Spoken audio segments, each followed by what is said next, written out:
ఈ రోజే డౌన్లోడ్ చేయండి. మీ ఫేవరెట్ షోస్ చూడండి. నీ అనుమానమే నిజమైంది దాత్రే. ఆ కుంకుమ భరణిలో నిషి ఏదో దాచింది.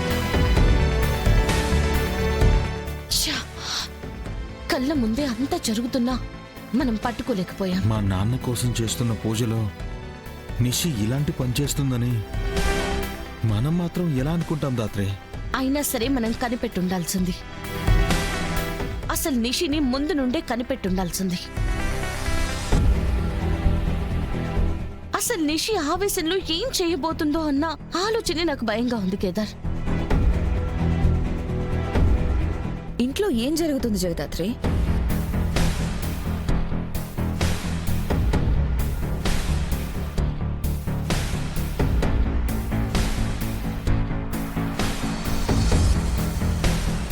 ఏం ప్లాన్ చేశారు జగదాత్రి?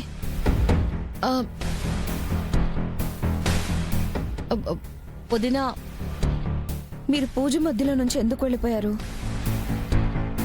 నీకు నిషికకి మధ్య ఏం జరుగుతుంది? ఏం జరుగుతుంది? ఏం జరగడం లేదు వదినా. అబద్ధం చెప్తున్నావు జగదాత్రి. మొన్నేమో నిషిక ఫ్రెండ్స్ తీసుకెళ్లారని చెప్పింది. ఇవాళేమో మీరిద్దరూ నిషిక చుట్టే తిరుగుతున్నారు. నిషిక ఇచ్చిన భరిణులు అన్నీ చెక్ చేయాలన్నారు. అదే టైంలో ఇంట్లో గ్యాస్ లీక్ అయింది. ఒకటే రోజు ఇన్ని కోఇన్సిడెన్స్ అయ్యాయని మాత్రం చెప్పకు జగదాత్రి. కోఇన్సిడెన్స్ కాదు వదినా. మరి ఏం జరుగుతుందో చెప్పండి.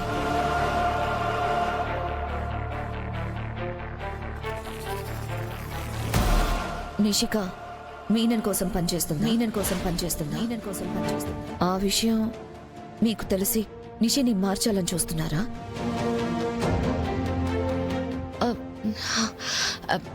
చచచా, అలాంటిదేం లేదు వదినా. అలాంటిదేది ఉండకూడదు కూడా జగదాత్రి. లేదంటే తమ్ముణ్ణే వదలం దాన్ని. ఇప్పుడు నిషికనెందుకు క్షమిస్తా? మాది కూడా అనుమానమే అక్క. అది నిజమని చెప్పే ఏ ప్రూఫ్ మా దగ్గర లేదు. యువరాజ్ విషయంలో లాగా తర్వాత బాధపడ్డం ఎందుకని ఇప్పుడు ముందు జాగ్రత్తగా ఉంటున్నాం అంతే వదినా. అదే నిజం అవ్వాలని ఆ దేవుణ్ణి కోరుకుంటున్నాను. మీను లాంటి వాడితో వజ్రపాటి కుటుంబం సంబంధాలు పెట్టుకుందంటే నలుగురిలో పరువు పోతుంది. పరువు కోసం ప్రాణమిచ్చే మనిషిని బంధం దగ్గర ఆగను. నాకు తెలుసు వదినా, నిషితో నేను మాట్లాడతాను. ఏదో ఆవేశంలో ఇలా ప్రవర్తిస్తుంది తప్ప మీనంతో చేతులు అసలు కలపదనే అనుకుంటున్నాను. ఒకవేళ మీ భయం, నా అనుమానం నిజమని తెలిస్తే మాత్రం నిషికని ఒక్క నిమిషం కూడా ఇంట్లో ఉంచు. అడ్డొచ్చిన ఎవరినైనా నిషికతో పాటు బయటకు పంపించేస్తాను. అది ఇంట్లో ఎవరైనా, మీరైనా.